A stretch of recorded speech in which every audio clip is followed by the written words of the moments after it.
1000 रुपियाँको हो नि फेरि। 1-2 हजार नि हुँदैन मसँग। तैँले हेरेको मध्येमा जुन चाहिँ कुर्ता सबभन्दा महँगो छ नि त्यही मगा ल मगा। त्यसो भने त यहाँ 4-4 हजार 5-5 हजारको कुर्ता छ, त्यो किन्नुहुन्छ र? 2 हजारको पनि राम्रो कुर्ता आउँछ, त्यो मगाउँछु नि त, त्यो हजुरको बजेटमा पनि आउँछ। तँलाई थाहा छ मेरो बजेटमा के छ? तँलाई थाहा छ 8-10 वर्ष भइसक्यो मैले काम गर्न थालेको। तँलाई थाहा छ मेरो पोजिसन कहाँ पुगिसक्यो? यसमा 4-5 हजार रुपियाँ त कति उडाउँथेँ कतिवटा साथीहरूमा मैले। यो पनि आज हो र 5-7 वर्ष अगाडिको कुरा हो। यसरी उडाउँथेँ चुट्टी बजाउ जस्तरी। तँलाई थाहा छ? 4-5 हजार? मेरो भाइ पागल, आफ्नो साथीहरूलाई 15 हजार 20 हजार 25 हजार उडाउँथ्यो। मैले उडा हो त। हामी पोखरा जाँदाखेरि 30-35 हजार उडा मैले।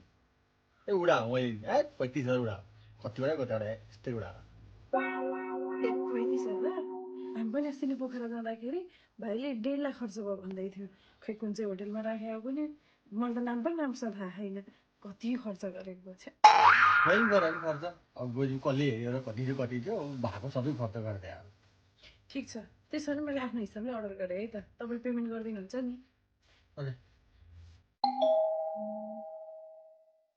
मेरो सामान आयो क्या हो?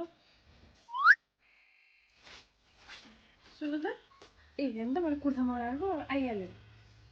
यो क्युआरमा 7 हजार हालिदिइहाल्नु त, डेलिभरी भाइ कुरेर बसिराखेको छ। 7 हजार?